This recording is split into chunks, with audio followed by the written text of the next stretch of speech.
I was eating a turkey sandwich when I found out my entire life was a lie. Thursday, 12:47 p.m., my office at Boston General, email notification on my phone. Your ancestry DNA results are ready. I clicked, waited for the page to load, took another bite of sandwich. And then I saw it. Ethnicity estimate 48% Irish, 31% Ashkenazi Jewish, 15% Eastern European, 6% Scandinavian. I stopped chewing, read it again. 31% Ashkenazi Jewish. My family is 100% Irish Catholic, both sides. O'Brien on my mother's side, Sullivan on my father's. My great-great-grandfather came from Cork in 1890. We have the ship manifest, the immigration papers, 5 generations of Boston Irish. There's no Jewish ancestry, there can't be. I'm a genetic counselor. This is what I do for a living. I interpret DNA results, explain inheritance patterns, tell people what their genes mean. And I was staring at results that made no sense. Laboratory error had to be sample contamination, mix up, these things happen, rare but possible. I scrolled down to the relative match section. Maybe that would clarify things. And that's when my sandwich hit my desk. Close family match, Rachel Goldstein. Estimated relationship, half sibling. Shared DNA, 25.3%. Half sibling. I have a half sibling. I'm an only child. I've always been an only child. 37 years of being Catherine and Patrick Sullivan's only daughter. But this test was telling me I had a sister or a half sister, someone who shared 25% of my DNA. I clicked on Rachel's profile, public, photo of a woman with dark curly hair, olive skin, green eyes, beautiful, 41 years old, lives in Boston. We share a parent. The math is simple when you're a geneticist. 25% DNA shared means one common biological parent. Either my mother or my father had another child. Rachel was born in 1983. I was born in 1987, 4 years apart, which means either my mother had a baby before me she never mentioned, or my father had a child with another woman. Both scenarios impossible, because I know everything about my family. I've seen every photo album dating back to the 1950s. I know when my parents met, 1985 at a hospital fundraiser, when they married, 1986, when they had me, 1987, after 2 years of trying to conceive. My mother talks about her difficult pregnancy, the emergency C-section, how she couldn't have more children after me, how she'd always wanted a big family but could only have one. Rachel Goldstein doesn't fit anywhere in that story. My phone was ringing. Client appointment in 5 minutes. I had to pull myself together. I closed the laptop, didn't finish my sandwich, went to my appointment, and somehow explained to a pregnant woman that her baby had a 25% chance of inheriting cystic fibrosis. 25%, like the DNA I shared with a stranger named Rachel Goldstein. After work, I sat in my car in the hospital parking garage, opened the DNA app again, stared at Rachel's profile. There was a message button. I clicked it. Typed, "Hi Rachel, I just got my DNA results and we came up as a match. Half siblings. I'm confused because I'm an only child. Would you be willing to talk?" Sent it before I could overthink. Drove home. My hands wouldn't stop shaking on the steering wheel. At home, my husband David was making dinner, pasta, garlic bread, normal Thursday night. "How was your day?" he asked. "Fine." The lie came automatically because I didn't know how to say I might not be who I think I am. We ate dinner. I couldn't taste anything. David talked about his day, project deadlines, office politics. I nodded, smiled, responded at the right moments. All I could think was 31% Ashkenazi Jewish, half sibling, Rachel Goldstein. After dinner, I checked my email. Rachel had responded. "Oh my God. Yes. I've always known I had a half sister. My mother told me before she died. She said she had a baby girl in 1987, gave her up for adoption. She tried to find you but couldn't. Can we meet? Please?" I read it 5 times. Gave her up for adoption. Adoption. I stood up from the table, walked to the bathroom, locked the door, sat on the floor. 37 years. 37 years of being Catherine Sullivan's daughter, of having her eyes, her laugh, her mannerisms. Except I don't have her eyes. Mine are brown. Hers are blue. Recessive genes, she always said. Your great-grandfather had brown eyes. But that's not how genetics works. Two blue-eyed parents can't have a brown-eyed child. It's literally impossible. I'm a genetic counselor. I teach this. I explain Punnett squares to patients every single day. How did I never question it? Because I didn't want to know. Because knowing meant everything was wrong. I pulled out my phone, called my mother. She answered on the second ring. Maya, sweetie. What's up? Mom, I need to ask you something, and I need you to tell me the truth. Of course. What's wrong? You sound upset. My mouth was dry. Am I adopted? Silence, long, heavy. Maya, why are you asking me this? Just answer the question. Am I adopted?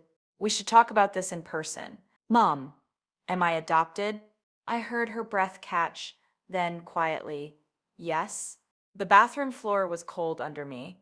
The walls were spinning. Since when? Since you were 3 days old. We brought you home from the hospital when you were 3 days old.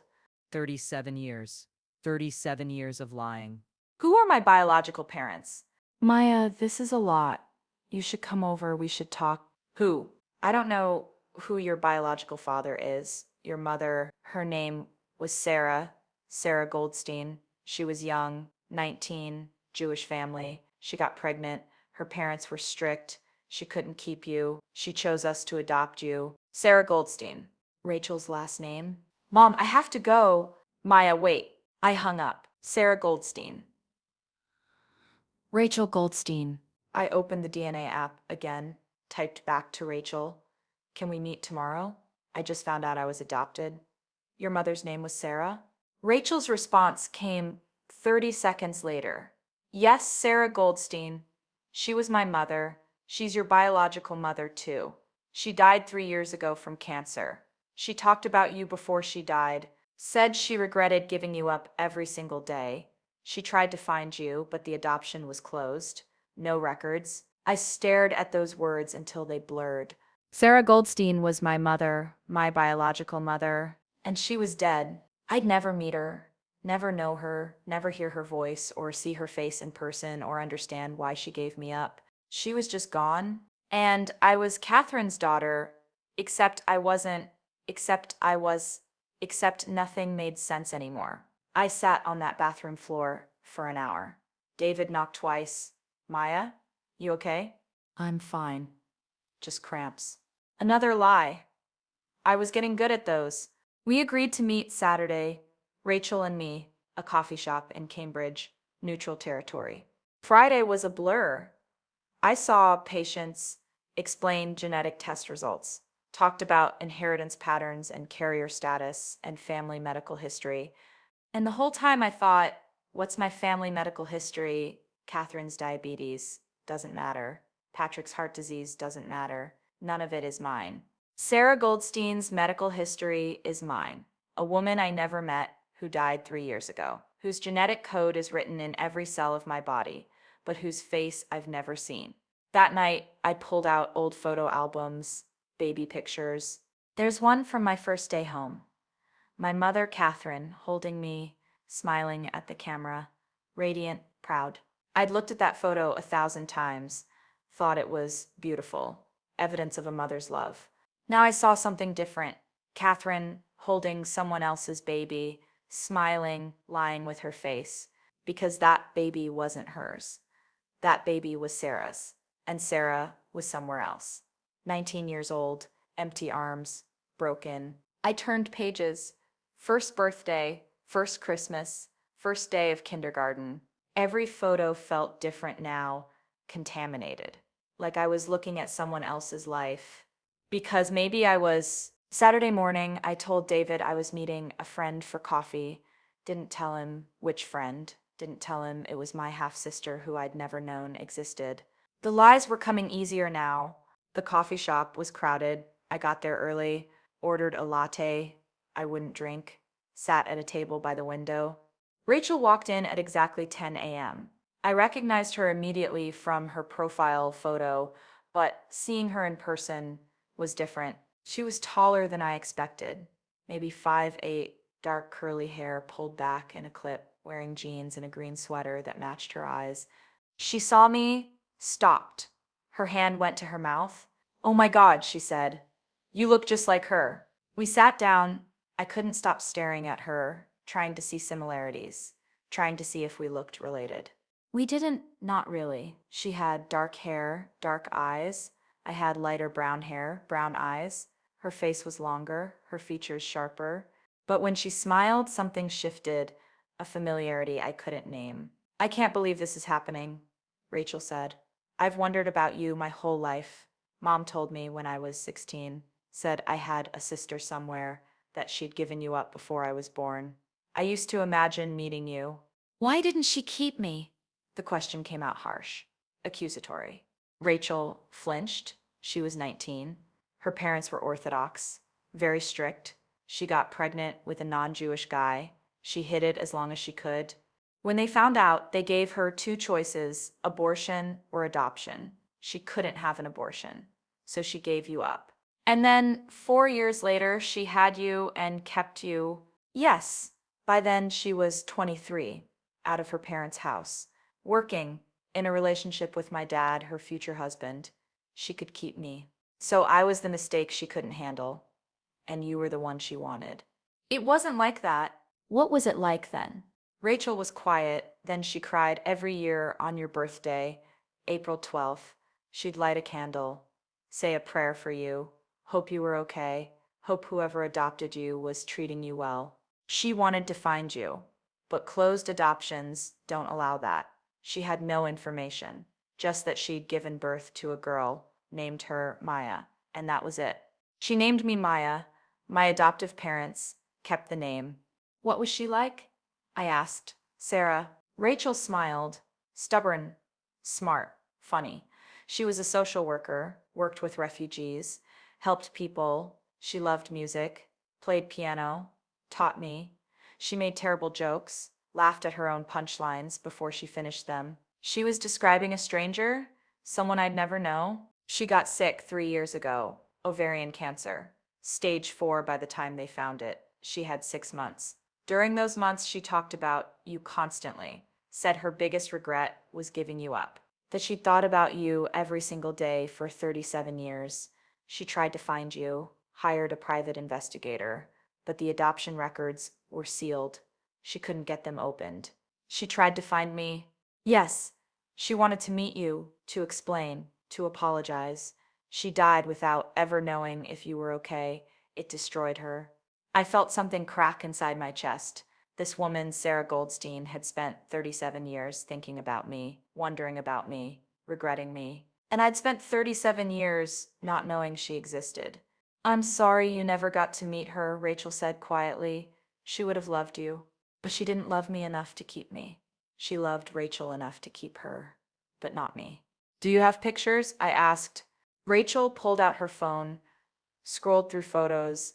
There, a woman with dark curly hair, Rachel's smile, green eyes, standing in a kitchen, laughing. My mother, my biological mother, Sarah Goldstein. I studied her face, looking for myself, looking for connections, and I found them. The shape of my nose, the way my eyebrows arched, the widow's peak in my hairline. Features I thought came from Catherine's side, but they came from this woman, this stranger, this dead woman who'd given birth to me and given me away. "You can have copies," Rachel said. "I have hundreds." We sat there for 2 hours. Rachel told me stories about Sarah, about growing up with her, about her death. And I listened, trying to construct a mother from secondhand stories, trying to grieve someone I'd never known. When we left, Rachel hugged me. "I'm so glad I found you. I know this is overwhelming, but I hope we can stay in touch. Be sisters, sisters, half sisters, connected by a woman neither of us could talk to anymore." I drove home, sat in my car outside my house, couldn't go inside yet, because Inside was David, normal life, pretending everything was fine. And nothing was fine.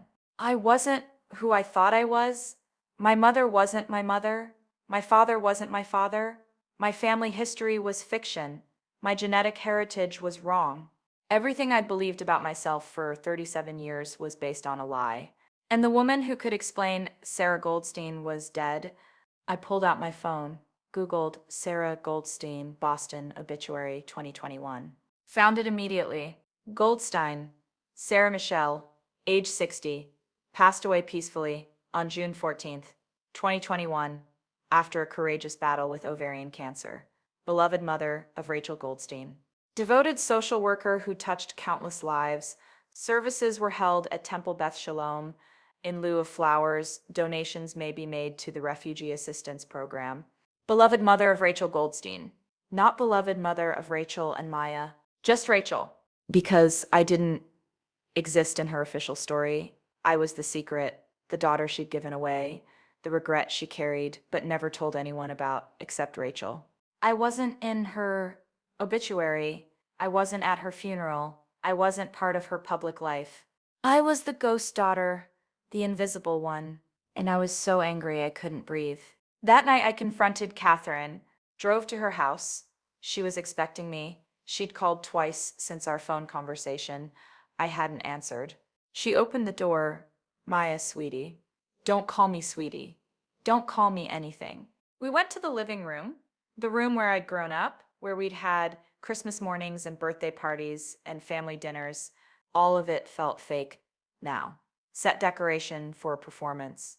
Why didn't you tell me? I asked. Catherine's hands were shaking. We were going to when you were older, but then you got older and we still couldn't find the right time. And then your father got sick and he died. And I thought, why tell you now? Why hurt you? So you just let me live a lie. It wasn't a lie. We are your parents. We raised you. We love you. Biology doesn't change that. Biology is literally everything to me. It's my job. I'm a genetic counselor. I spend every day explaining to people how DNA matters, how family medical history matters, and you let me do that work without knowing my own family medical history. We had Sarah's medical records. Did you? I was yelling now, couldn't stop, because I just met my half-sister, Sarah's other daughter, the one she kept, and she told me Sarah died of ovarian cancer. Ovarian cancer, Mom? Do you know what that means for me? That means I have a higher genetic risk. That means I should be screened more carefully. That means I might need preventive surgery someday. Did you know that? Catherine was crying. I didn't know she died. I didn't know. You didn't know because you never told me, because you thought lying was better than truth. We were trying to protect you. From what? From knowing where I came from? From understanding my own genetics? I'm 37 years old. I've been an adult for almost 20 years. When exactly were you planning to tell me? I don't know. I'm sorry. I'm so sorry. But sorry wasn't enough. Sorry didn't give me back 37 years. Didn't let me meet Sarah before she died. Didn't explain why I'd been given away when Rachel was kept. I need to know everything. I said, everything about the adoption, everything you know about Sarah, everything. Catherine nodded, went to her bedroom, came back with a manila folder. Adoption papers, medical records, a letter. This is everything we have, she said. Sarah wrote you a letter. The day she gave you up, the adoption agency gave it to us to give to you when you were old enough. I kept it. I didn't know when to give it to you. I'm sorry. She handed me an envelope, yellowed, 37 years old. My name on it in unfamiliar handwriting, Maya. I didn't open it, not in front of Catherine. I took the folder and the letter and I left. Drove home, went straight to my office, closed the door. David knocked. Maya? What's going on? Not now. I sat at my desk, stared at the envelope. Sarah Goldstein had written me a letter 37 years ago, 3 days after I was born, and I was about to read it. I opened the envelope carefully. The paper inside was thin, fragile. Dear Maya, I'm writing this at the hospital. You're 3 days old, sleeping in my arms. You're perfect. 10 fingers, 10 toes, dark hair, brown eyes. You look like me. In 2 hours, Catherine and Patrick Sullivan will arrive. They will take you home. You will be their daughter, and I will go home alone with empty arms, with a broken heart. I wish I could keep you. I wish things were different, but I'm 19 years old. I live with my parents. They won't let me keep you. They say I'm too young, that I made a mistake, that the best thing for you is adoption. Maybe they're right. Maybe you'll have a better life with Catherine and Patrick. They seem like good people. They have a house, stable jobs, a marriage, everything I don't have. But giving you up is the hardest thing I've ever done. I need you to know that. I'm not giving you up because I don't want you. I'm giving you up because I want better for you than I can provide right now. I hope you have a beautiful life. I hope you're happy. I hope Catherine and Patrick love you the way you deserve to be loved. I'll never forget you. Never stop thinking about you. Never stop wondering if I made the right choice. I love you, Maya. I will always love you. Your mother, Sarah, I read it 3 times, tears blurring the words. She loved me. She gave me up anyway. And she died 37 years later, having spent every single day wondering about me, regretting me, wanting me. I could have met her if Catherine had told me when I was 18 or 25 or 30. I could have reached out, found Sarah, known her. But Catherine kept the secret, kept the letter, kept me from my biological mother. And now Sarah was dead, and I'd never know her. I put my head down on my desk and sobbed. For the mother I lost before I ever knew I had her. For the 37 years I spent being someone else's daughter. For the genetics I'd misunderstood. For the lies I'd believed. For the identity that was crumbling. For the woman in the mirror who I didn't recognize anymore. Who was I? Maya Sullivan, daughter of Catherine and Patrick? Or Maya Goldstein, daughter of Sarah? Both? Neither? I didn't know. I'd spent my entire life certain of who I was, where I came from, what my DNA meant. And in 1 week, all of that certainty had shattered. I was a genetic counselor who didn't know her own genetics. A daughter who'd been given away by one mother and lied to by another. A woman who looked in the mirror and saw a stranger's face. And I had no idea how to put the pieces back together. I didn't go to work Monday. Called in sick. First time in 3 years. My supervisor didn't question it. David left for work at 7:30. Kissed my forehead. Feel better. I was lying in bed. Hadn't slept. Couldn't sleep. Every time I closed my eyes, I saw Sarah's letter. Her handwriting. I love you, Maya. I will always love you. After David left, I got up, made coffee, sat at the kitchen table with the adoption folder Catherine had given me.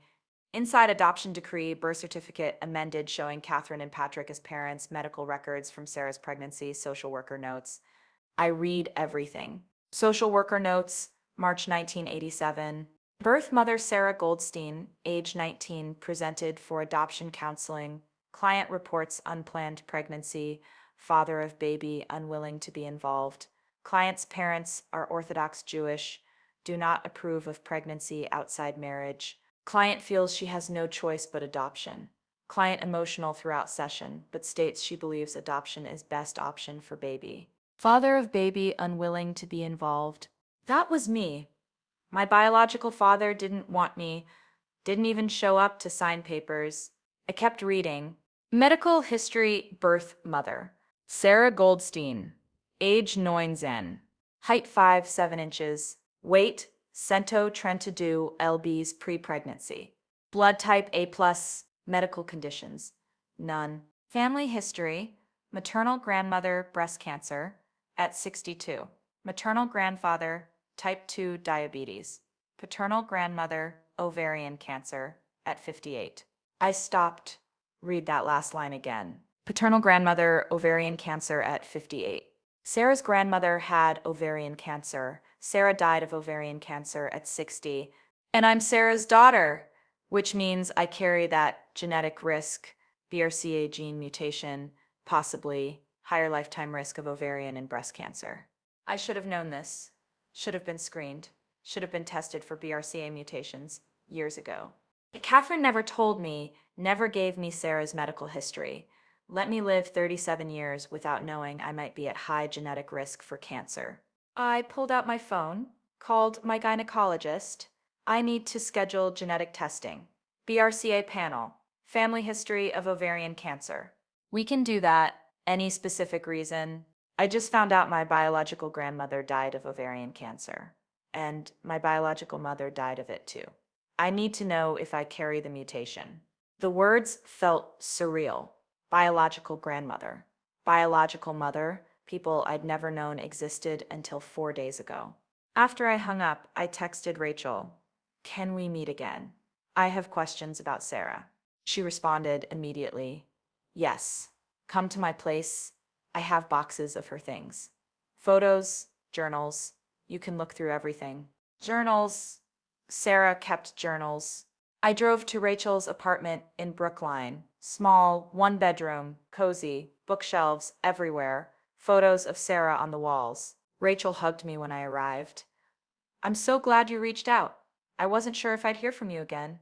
"I'm still processing everything." "I know, it's a lot." She led me to her bedroom, 3 cardboard boxes stacked against the wall. Mom's things. I couldn't throw them away, wasn't ready. We opened the first box, photo albums. I flipped through them. Sarah at age 20, 25, 30, 40. A whole life I hadn't been part of. There, a photo of Sarah holding a baby, dark curly hair, big eyes. "That's me," Rachel said.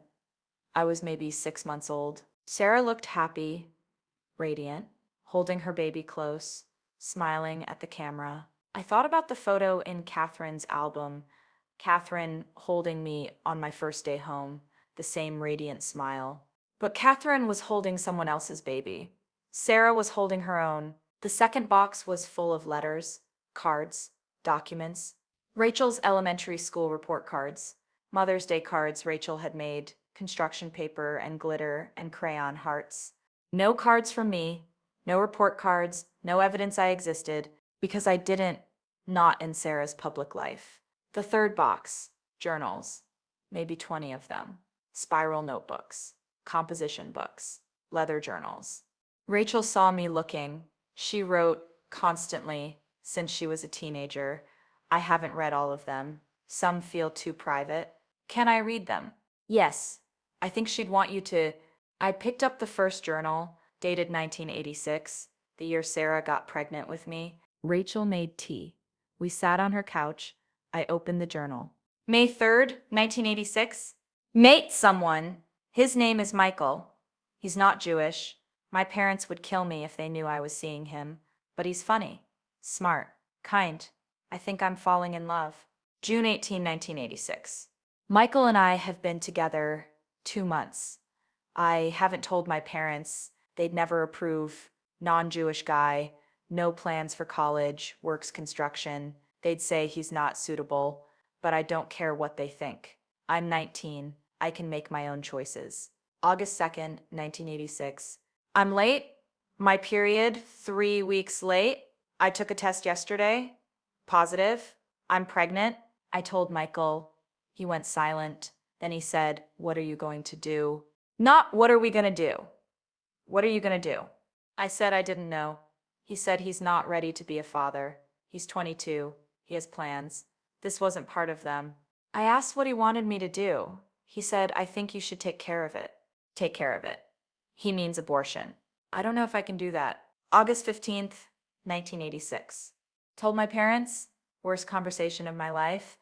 My father shouted. My mother cried. They asked who the father was. I told them, Michael O'Brien, not Jewish, works construction, no college degree. My father said I'd ruined my life. My mother said I'd brought shame on the family. They gave me two choices, abortion or adoption. If I choose to continue the pregnancy, I have to give the baby up. I can't keep it. They won't allow it. They won't help me raise a baby. Not at 19, not unmarried, not with a non-Jewish father. I have 2 weeks to decide. August 28th, 1986. I can't have an abortion. I know my parents want me to. It would be easier pretend this never happened. Move on. But I can't. This baby is part of me, even if Michael doesn't want it, even if my parents are ashamed. I'm going with adoption. I found an agency. They specialize in Jewish adoptions. They'll help me find a family.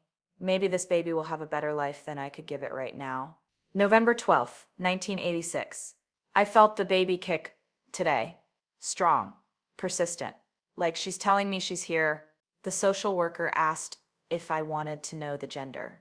It's a girl. I'm having a daughter, and I'm giving her away. I cried for an hour after the ultrasound.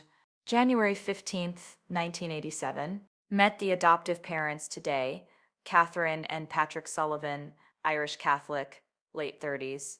Been trying to have a baby for years. Fertility issues. They want a child desperately. Catherine cried when she met me, said I was giving them the greatest gift. I wanted to hate her, the woman who's going to raise my baby, but I couldn't. She was kind, warm. She showed me pictures of the nursery they'd set up. Yellow walls, white crib, stuffed animals. She'll have a good life with them, better than I could give her right now. That's what I keep telling myself. April 12th, 1987.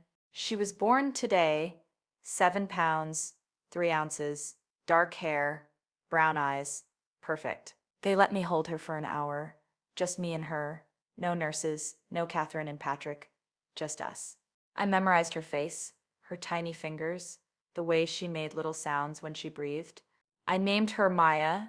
It means water in Hebrew, my grandmother's name. Tomorrow, Catherine and Patrick will take her home, and I'll go home alone. I don't know how to do this, how to give her up, how to live the rest of my life knowing my daughter is out there somewhere and I'll never see her again. But I have to for her so she can have the life I can't give her. I love you, Maya. I'm so sorry. My hands were shaking, tears falling on the pages. Sarah had wanted me, had loved me, had held me and named me and given me up because she thought she had no choice. I kept reading, skipping ahead through the years. November 1990. I think about Maya every day. She'd be 3.5 now. I wonder what she looks like if she's happy. If Catherine and Patrick are good parents. I met someone, Josh. He's Jewish. My parents approve. We've been dating 6 months. He's talking about marriage. I haven't told him about Maya. I don't know how do you tell someone you're dating that you gave up a baby? Does that make me a bad person? A bad mother? I'm not a mother at all anymore. I gave that up. March 1991, Josh and I got engaged. I told him about Maya. I had to. He deserves to know. He was quiet for a long time. Then he said, "That must have been incredibly hard. I'm sorry you went through that alone." He didn't judge me, didn't call me a bad person. He just held me while I cried. I love him. We're getting married in June. September 1991. I'm pregnant. Josh and I are having a baby. We're keeping this one. I should be happy. I am happy, but I can't stop thinking about Maya. I gave her up because I thought I couldn't be a mother at 19. But now I'm 24, married, financially stable, and I'm keeping this baby. What's the difference? Why was Maya not worth keeping, but this baby is? The answer is timing, circumstances. The fact that I was 19 and alone and terrified versus 24 and married and supported, but that doesn't make it fair. Maya deserved to be kept too. She deserved me fighting for her. I didn't fight. I gave up. April 1992. Rachel was born today. Dark curly hair, green eyes, perfect. I held her and I thought about Maya, 5 years old now. I wonder if she remembers me. Probably not. She was 3 days old when Catherine took her. I'm a mother now, Rachel's mother, but I was Maya's mother first for 3 days, and then I wasn't. I don't know how to reconcile that. How to be Rachel's mother while knowing I gave up being Maya's mother. I'm going to be the best mother I can be to Rachel, love her, protect her, never let her doubt that she's wanted. But I'll always wonder about Maya, always carry that guilt. I put the journal down, couldn't read anymore. Sarah had thought about me for 37 years. Every birthday, every milestone, wondering where I was, what I looked like, if I was happy. While I'd been living my life not knowing she existed, Rachel was watching me. You okay? She loved me. She gave me up, but she loved me. She did. She never stopped loving you. Then why didn't she fight harder to keep me? She kept you. 4 years later, same circumstances, single mother, young Jewish family, but she kept you. Rachel was quiet. Then she wasn't single when she had me. She was married to my dad. She was 24, not 19, and her parents had softened by then. They weren't happy about her marriage to a non-Orthodox Jew, but they accepted it. With you, she was 19 and completely alone. Her parents disowned her. Michael abandoned her. She had no support system. But she could have fought. She could have. She was 19. Maya. She was a kid. Her parents told her she had two choices: abortion or adoption. She couldn't live with abortion, so she chose adoption. She thought she was doing what was best for you. And then 4 years later, she got to keep the baby she actually wanted. I regretted the words immediately, but I couldn't take them back. Rachel's face hardened. That's not fair. She wanted you. She wanted both of us. But circumstances were different. Circumstances, right? The circumstance of me being the mistake and you being the planned baby. Maya, I need to go. I grabbed my purse. Rachel stood. Wait, please don't leave like this. I can't. I just need to process this. Take the journals, read them, all of them. You'll see she loved you. She never stopped loving you. I took 2 journals, drove home, sat in my car outside my house. And I thought about Sarah, 19 years old, pregnant alone, parents giving her an ultimatum. What would I have done at 19 if I'd gotten pregnant? If my parents had told me to give the baby up? Would I have fought or would I have given in? I didn't know. I wanted to believe I would have fought, but I'd never been tested that way. Sarah made a choice. The choice she thought was right, the choice her circumstances allowed. And I was alive because of it, raised by Catherine and Patrick, given opportunities Sarah couldn't have given me at 19. But Rachel was raised by Sarah, got to know her, love her, have a mother. And I got Catherine, who'd lied to me for 37 years. I went inside. David was home early. You feeling better? Not really. What's going on, Maya? You've been different since last week. Distant? Is something wrong? Everything was wrong. My entire identity was wrong. I found out I was adopted. David stopped, put down the beer he was holding. What? Catherine and Patrick aren't my biological parents. They adopted me when I was 3 days old. I just found out a week ago. DNA test. Jesus, Maya, why didn't you tell me? I'm telling you now. A week ago? You've been dealing with this alone for a week? I needed time to process. We're married. You don't process alone. You talk to me. I didn't know what to say. I still don't know what to say. My entire life is a lie, David. Everything I thought I knew about myself is wrong. He pulled me close. I let him, buried my face in his shoulder. Who are your biological parents? My mother's name was Sarah Goldstein. She died 3 years ago. Cancer. My father is someone named Michael. I don't know his last name. He wanted nothing to do with me. Sarah gave me up for adoption because she was 19 and alone. Have you tried to find him? Your biological father. No. I don't even know if I want to. He abandoned Sarah when she got pregnant. Why would I want to meet someone like that? Maybe he had reasons. What reason justifies abandoning your pregnant girlfriend? David was quiet. I'm sorry. This is huge. How are you handling it? I'm not. I'm falling apart, but I'm doing it quietly so no one notices. I notice, but he didn't. Not really. Because if he'd noticed, he would have known something was wrong before I told him. I'd been sleeping 3 hours a night, barely eating, crying in the shower, and he'd thought I was fine. Because I was good at pretending, had been my whole life, pretending to be Catherine's biological daughter, pretending I didn't notice I looked nothing like her, pretending two blue-eyed parents could have a brown-eyed child. Pretending was my specialty.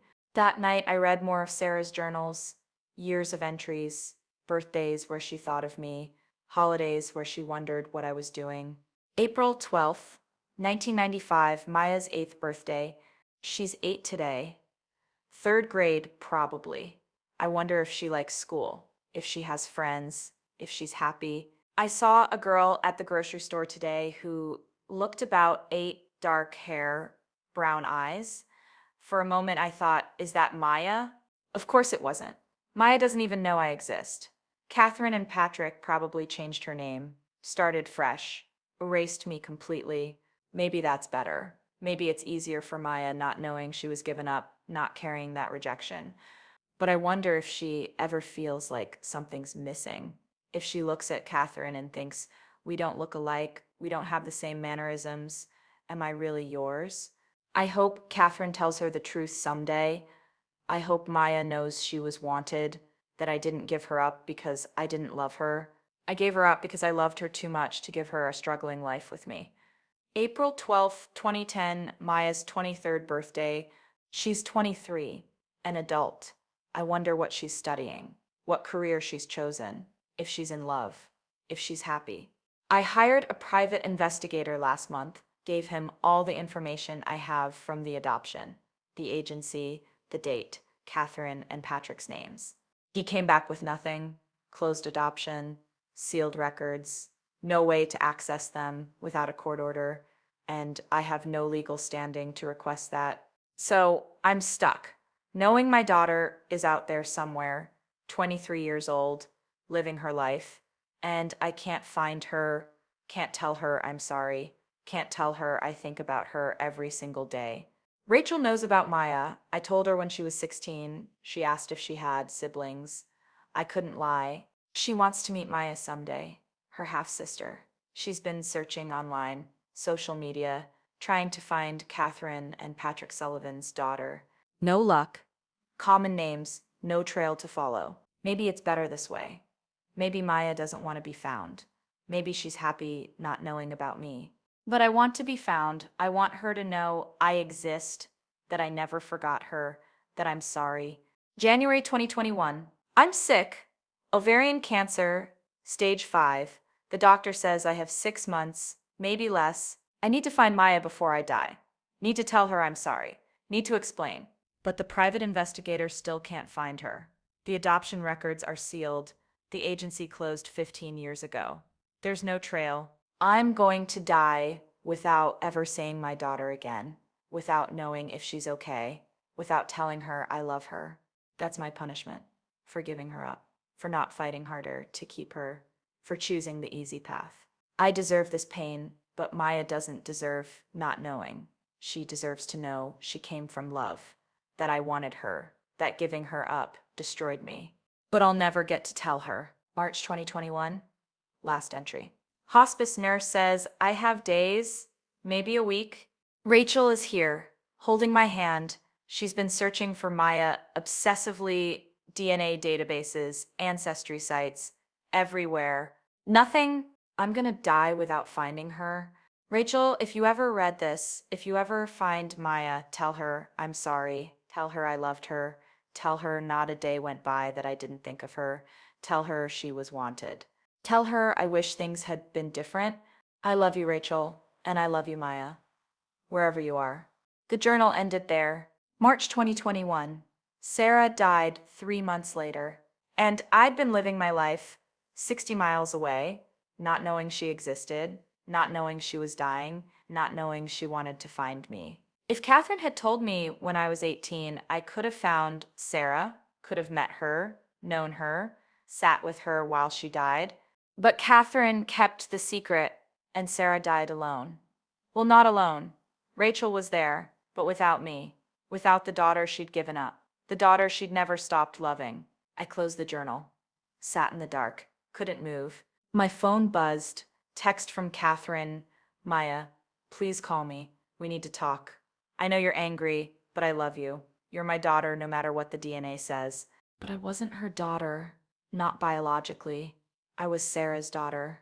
Sarah, who'd loved me and given me up and spent 37 years regretting it. Sarah, who died wanting to find me. Sarah, who I'd never met. I threw my phone across the room, heard it hit the wall, didn't care. I was so angry, I couldn't breathe. Angry at Catherine for lying.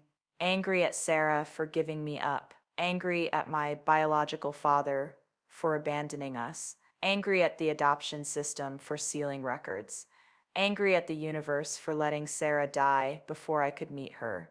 But mostly angry at myself for not figuring it out sooner, for not questioning why I looked nothing like Catherine, for not demanding answers when my genetics didn't make sense.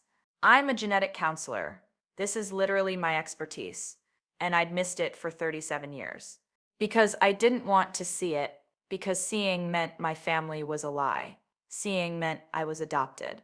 Seeing meant everything I believed about myself was wrong. So I'd ignored the clues, dismissed the inconsistencies, accepted the lies. And Sarah died alone, wanting me, searching for me, never finding me. That was on me. That was my fault. David found me on the floor, crying, journals scattered around me. Maya, Jesus, what happened? She died wanting to find me. She tried, she hired investigators, she searched for years, and she died without ever knowing if I was okay. Who? Sarah, my biological mother. She kept journals. She wrote about me every year, every birthday. She loved me. She wanted to find me, and she died 3 years ago. 3 years, David. I could have found her if I'd known, but Catherine never told me, never gave me the chance. David sat beside me, put his arm around me. It's not your fault. Yes, it is. I should have questioned things, should have figured it out. You were a kid, you trusted your parents. That's what kids do. I'm not a kid now. I've been an adult for 20 years. I could have asked, could have demanded a DNA test, could have done something. Maya, you can't blame yourself for not knowing something people actively hid from you, but I did blame myself because I should have known, should have seen it, should have questioned. And now Sarah was dead, and I'd never meet her, never hear her voice, never tell her I understood, that I didn't blame her, that I would have loved her if I'd had the chance. I sat on that floor until 3 a.m., reading Sarah's journals, memorizing her handwriting, learning about the mother I'd never known. And I realized something. I wasn't just grieving Sarah, I was grieving the life I could have had, the identity I could have had, the relationship with my biological mother that I'd been robbed of. Not by Sarah, not even by Catherine, but by circumstances, timing, closed adoption laws, bad luck. Sarah died 3 years ago. I did a DNA test 6 months ago. I found out 1 week ago.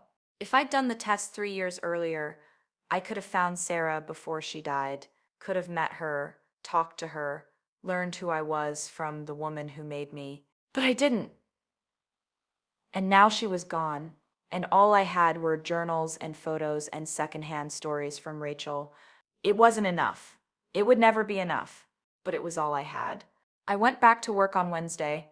Had to, couldn't hide forever, had patients scheduled, people depending on me to interpret their genetic results. The irony wasn't lost on me. My first appointment was a 32-year-old woman named Lisa, pregnant, first trimester. Her prenatal screening showed elevated risk for Down syndrome. I walked her through the amniocentesis process, explained chromosomal abnormalities, talked about genetic inheritance. So this could be from my side or my husband's side, she asked. Down syndrome is usually a random event, not inherited, but there are rare familial cases. Do you know your family medical history? Any chromosomal conditions? She nodded, pulled out a folder. My mom made this for me. 3 generations of family history, health conditions, causes of death, everything. She handed it to me. Neat handwriting, complete medical histories going back to her great-grandparents. I stared at it. This woman knew her family, knew where she came from, knew her genetic risks, and I'd spent 37 years not knowing mine. Dr. Sullivan? You okay? I blinked. Yes. Sorry. This is very thorough. Let's review it. I made it through the appointment, scheduled her amniocentesis, told her we'd have results in 2 weeks. After she left, I sat at my desk, couldn't move. I'm a genetic counselor who didn't know her own genetics, who'd been counseling patients about family medical history while operating on false information. Every appointment I'd ever had, every time I'd said family history is important or genetics matter or know where you come from, I'd been a fraud, an unknowing fraud, but still, how could I keep doing this job? My supervisor knocked Dr. Ellen Park, 63, 20 years as a genetic counselor before becoming department head. Maya, can we talk? I nodded. She came in, closed the door. Your colleagues are concerned. You've seemed off this week, distracted. Is everything all right? I could lie, say I was fine. Family stress, nothing major. But I was so tired of lying. I found out I was adopted a week ago, DNA test. My entire identity is a lie, and I don't know how to keep counseling patients about genetics when I don't even know my own. Ellen sat down. Oh, Maya, I'm so sorry. I should have known. I'm a geneticist. How did I not see it? Brown eyes from two blue-eyed parents, blood type that didn't match. I ignored every red flag because I didn't want to know. You were trusting your parents. That's not a character flaw. But now I'm counseling patients, telling them genetics matter, family history matters, and I spent 37 years not knowing mine. How am I qualified to do this job? Aylin was quiet. Then can I tell you something? I'm adopted too. I looked up. What? Found out when I was 25. My mother told me on her deathbed. Said she'd always meant to tell me, but never found the right time. I was furious. Felt exactly like you feel now. Like a fraud. Like I couldn't counsel patients about genetics when I didn't know my own. What did you do? I took a leave of absence. 3 months, got therapy, processed. Then I came back, and you know what I realized? Being adopted doesn't make me less qualified, it makes me more qualified. Because I understand the complexity of genetic identity in a way biological children never will. But I've been lying to patients. You weren't lying. You were operating on the information you had. Now you have new information. You update your understanding. That's what scientists do. I wanted to believe her, wanted to believe I could keep doing this job, but everything felt tainted now. I can't stop thinking about my biological mother. She died 3 years ago. She spent 37 years wanting to find me, and I never knew she existed. Have you considered grief counseling? I can't grieve someone I never met. You can grieve the relationship you could have had, the mother you never got to know. That's real grief. It deserves to be acknowledged. After Ellen left, I sat there thinking about Sarah, about the journals, about 37 years of entries where she thought about me, wondered about me, loved me from a distance. I pulled out my phone, Googled Oak Hill Cemetery, Boston, Sarah Goldstein, found her grave, Section D, Plot 107 I drove there after work, small cemetery in West Roxbury, old trees, quiet, found Section D, walked through rows of headstones, names, dates, lives reduced to stone. And there, Sarah Michelle Goldstein, 1967 to 2021. Beloved mother, daughter, social worker. Beloved mother, but only Rachel was mentioned in the obituary, not me. I stood there, staring at her name, my mother's name, a woman I'd never met. Hi, I said quietly, felt stupid talking to a grave. I'm Maya, your daughter, the one you gave up. Wind rustled the trees. No answer. Of course not. I read your journals. All of them. I know you tried to find me. I know you thought about me. I know you loved me. My voice cracked. I wish I'd known. I wish Catherine had told me when I was 18 or 25 or 30. I could have found you. We could have met. I could have told you I understood, that I don't blame you for giving me up. Tears now. Couldn't stop them. But I do blame you for keeping Rachel. I know that's not fair. I know circumstances were different, but it hurts. You kept her and gave me away, and I don't know how to reconcile that. I sat down on the grass, didn't care that it was wet, cold. Rachel says you were a good mother, funny, kind. You helped refugees, played piano, laughed at your own jokes. I wish I'd known that version of you, Instead, all I have are journals and photos and guilt. I pulled out my phone, looked at the photo Rachel had sent. Sarah at 40, smiling, happy. She looked like me. Same nose, same eyebrows, same mouth. Features I'd thought came from Catherine, but they came from this woman, this stranger in the ground. I'm a genetic counselor, I told her. I interpret DNA for a living, explain inheritance patterns, tell people what their genes mean. And I didn't know my own genetics for 37 years. You would have laughed at the irony. The sun was setting. Cemetery gates would close soon. I have to go, but I'll come back. I promise. And I'll bring Rachel.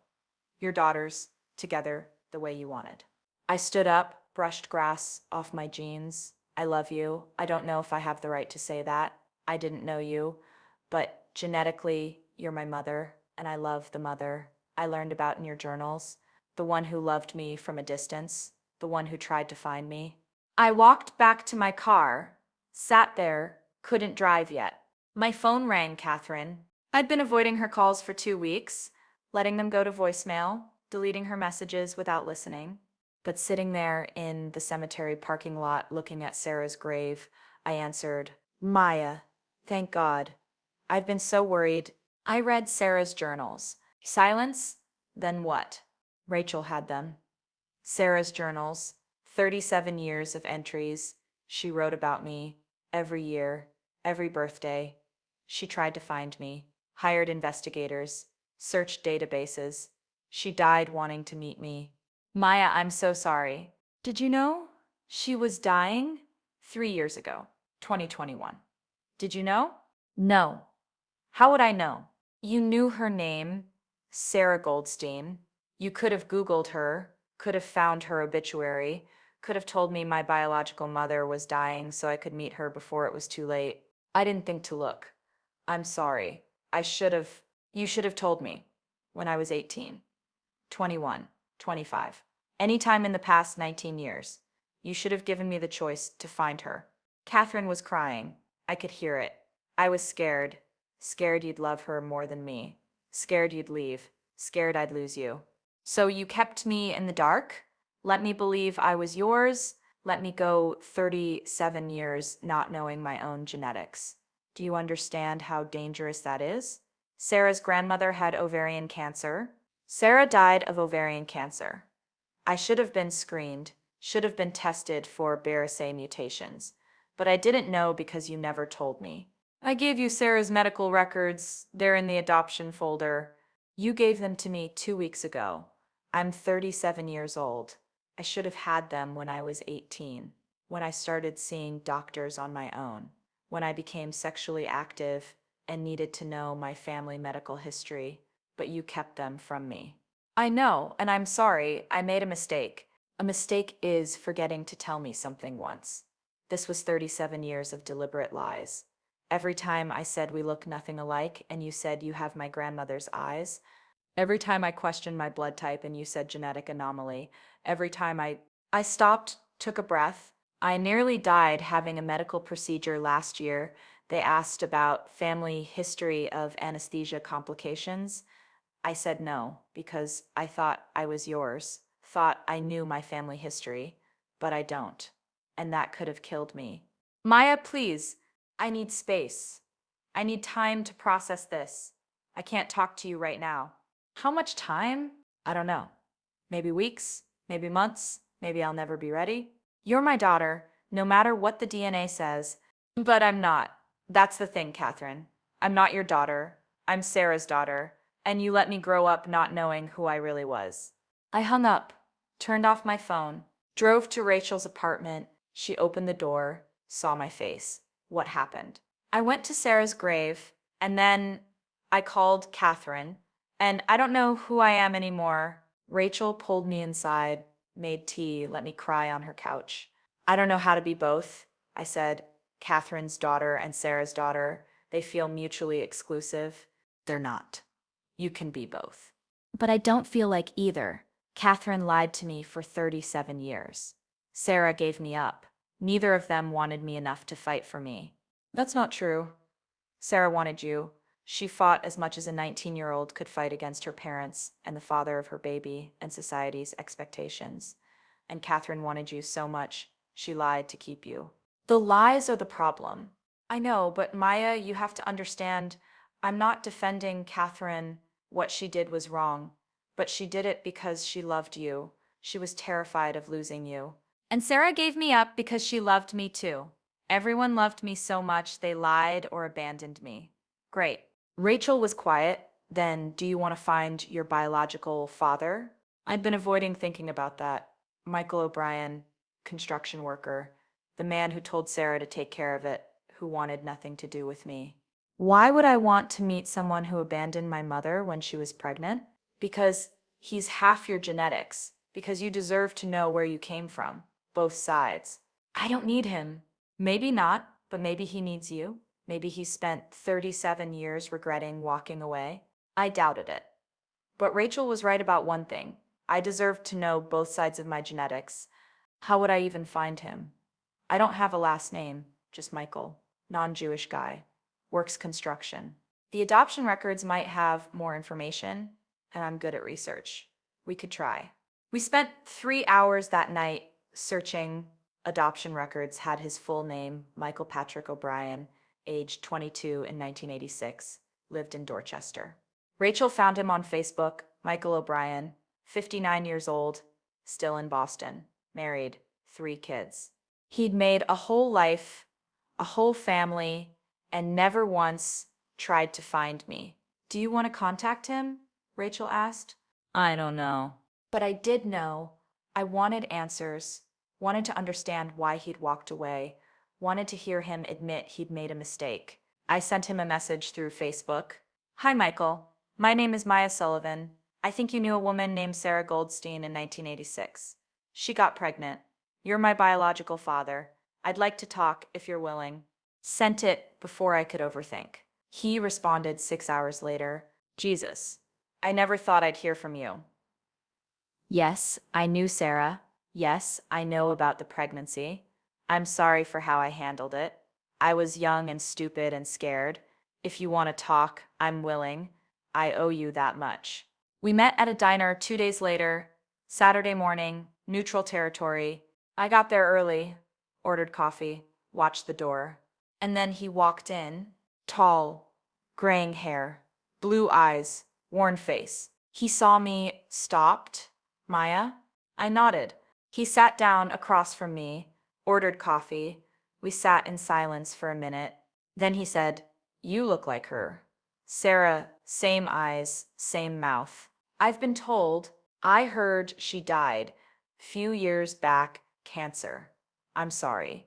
Did you try to find her after you walked away? No. I was ashamed. Thought she hated me. Figured she was better off without me. She spent 37 years looking for me, trying to find me. She died without ever knowing if I was okay. Michael's face crumpled. God, I'm so sorry. Why did you leave? When she told you she was pregnant. He was quiet. Then, I was 22, working construction, barely making rent. My dad was an alcoholic. My mom left when I was 10. I didn't know how to be a father. Didn't know how to be anything. When Sarah told me, I panicked, told her to take care of it, meant abortion. Didn't think about what that meant for her, just thought about escaping. And you did escape. You have 3 kids now, a wife, a life. Yeah, and I think about you every day. Wonder what you're like, if you're happy, if you blame me. I do blame you. You abandoned Sarah when she needed you most. You made her give me up. I know. And I'm sorry. I was a coward. Still am, probably. But I want you to know I didn't forget you. I told my wife about you. Told my kids they have a half-sister out there somewhere. I hoped you'd find me someday. And here you are. I wanted to hate him. Wanted to yell at him. Tell him he ruined Sarah's life and mine. But he looked so broken, so ashamed. I'm not here for a relationship, I said. I'm here for medical history. I need to know your family's health conditions, genetic risks. Right. Yeah, of course. He told me. Heart disease on his father's side, diabetes on his mother's. His sister had breast cancer at 45. BRCA2 mutation. More risks I hadn't known about. More screening I should have been getting. Thank you, I said. That's all I needed. I stood to leave. Michael reached out. Maya, wait. I know I don't deserve anything from you, but can I just say, I'm proud of you. Don't know what you do or who you are, but you're here, you're strong, and you came from Sarah, so you must be amazing. I looked at him, this stranger who was half my DNA, this man who'd abandoned my mother and me before I was born. I'm not amazing. I'm broken. My whole identity is shattered. I don't know who I am anymore. Catherine lied to me. Sarah gave me up. You walked away, and I'm supposed to piece together a self from all of that. I'm sorry for all of it, for my part in it. Yeah, me too. I left, got in my car, drove to Ellen's office. She'd given me her number, said to call if I needed to talk.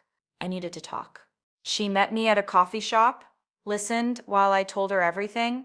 Sarah, Catherine, Michael, the lies, the abandonment, the identity crisis. When I finished, she said, Maya, you're asking the wrong question. What's the right question? You keep asking, who am I? But the real question is, who do I want to be? Because your identity isn't determined by whose DNA you carry. It's determined by the choices you make, the life you build, the person you decide to become. But genetics matter. That's what I tell patients. That's what I believe. Genetics matter for medical history, for understanding risk factors, but they don't determine who you are as a person. You're not Sarah. You're not Catherine. You're not some genetic combination of Michael and Sarah. You're Maya, and you get to decide what that means. I sat with that, thought about it. Who did I want to be? I wanted to be someone who told the truth, who didn't hide from difficult realities, who faced genetics head on. I wanted to be a good genetic counselor, help patients navigate their own genetic identities. I wanted to be Rachel's sister, build a relationship with the half-sibling I'd never known I had. I wanted to honor Sarah, the mother who'd loved me from a distance, who tried to find me, who died wanting to know me. And maybe eventually I wanted to forgive Catherine for lying, for being scared, for loving me so much she couldn't risk losing me. But not yet. That would take time. I think I want to be both, I said. Sarah's daughter and Catherine's daughter. Not one or the other. Both. Then be both. There's no rule that says you have to choose. 3 months later, I stood at Sarah's grave again, but this time I wasn't alone. Rachel stood beside me, and on her other side, Catherine. I'd invited them both, thought it was time. Catherine had been hesitant. Are you sure you want me there? Sarah was my biological mother. You were my mother too, in different ways. I think you should both be acknowledged. Now, standing at the grave, the three of us together, it felt right. Rachel put flowers down, white lilies, Sarah's favorite. Catherine was crying quietly. I pulled out Sarah's letter, the one she'd written me 37 years ago. I'd carried it with me every day since I found it. Read it out loud.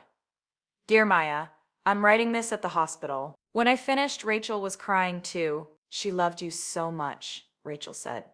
Both of you, Maya and Catherine. She chose Catherine to raise you because she thought Catherine could give you the life she couldn't, and she was grateful, even though it broke her heart. Catherine spoke for the first time. I was grateful too. Maya, you gave me purpose, made me a mother. I'm sorry I lied. I thought I was protecting you, but I was protecting myself from losing you. I looked at her, Catherine, the woman who'd raised me, who'd been my mom for 37 years. I'm not ready to forgive you completely, I said, but I'm working on it. You were a good mom, even if you lied. That's all I can ask for. We stood there, three women connected by one person. Sarah, mother, daughter, sister. And I realized something. I didn't have to choose between being Sarah's daughter or Catherine's daughter. I was both, and that was okay. My genetics came from Sarah and Michael, but my life came from Catherine and Patrick. Both mattered, both shaped me. I was Maya Goldstein Sullivan, genetic counselor, Rachel's sister, Catherine's daughter, Sarah's daughter. Complex, contradictory, both and neither. And I was learning to be okay with that. We left the cemetery together. Rachel drove Catherine home. I went back to my apartment. David was there. How did it go? Hard, but good. You okay? I don't know, but I think I will be. Eventually, he pulled me close, and I let him because I was learning that being vulnerable didn't make me weak. It made me honest. I pulled out my laptop, opened my work email. I had a patient scheduled Monday, genetic counseling for a woman who just found out she was adopted, family medical history unknown. I typed a response. I understand what you're going through more than you know. Let's talk about how to navigate this together. You're not alone. Because I wasn't, and neither was she, and maybe that's what made me qualified to do this work. Not despite being adopted, but because of it. I understood the complexity of genetic identity in a way biological children never would. I'd lived the uncertainty, the questions, the identity crisis. And I'd survived it, was still surviving it, one day at a time, one patient at a time, one choice at a time, building my identity not from whose DNA I carried, but from who I chose to be. Maya Goldstein Sullivan, both, always both.